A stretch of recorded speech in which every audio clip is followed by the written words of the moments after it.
بعرض لكم مقطع لطفل سوري تحت الأنقاض. شوفوا كمية الإيمان في هذا الطفل، يا سبحان الله. يشهد الله يا إخواني، أثر فيني هذا المقطع تأثيرا عجيبا. يا سبحانك يا الله، يوحد الله ويحمد الله وهو تحت الأنقاض، ويقول إن عشت فالحمد لله على ما قدر الله وقضى علي. شوفوا هذا المقطع معانا.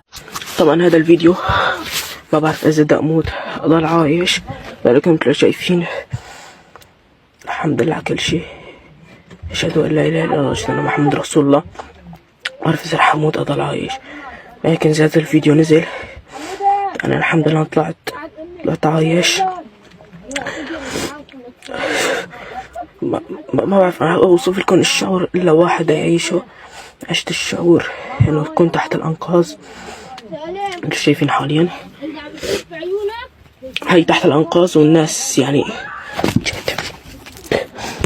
أكتر من يمكن عيالتين 3-4 عيال، نحن وعيلتي 80 والجيران تبعتنا. الله يعين. هزة أرضية حرفيا ما بعرف شو بدي أوصف لكم. رجعت.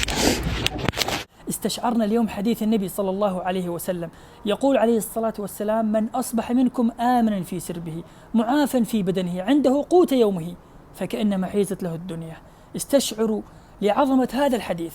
عندما ننظر إلى مصاب غيرنا نحمد الله على ما نحن عليه. نحن في بيوت آمنة وعندنا قوت يومنا، طعامنا وشرابنا، كأنما حيزت لنا الدنيا سبحان الله. فأسأل الله العظيم أن يفرج عن إخواننا في تركيا وفي سوريا وفي كل مكان. أسأل الله أن يشافي مريضهم ويعافي مبتلاهم. أسأل الله أن يكون الله عز وجل مع الذين هم تحت الأنقاض.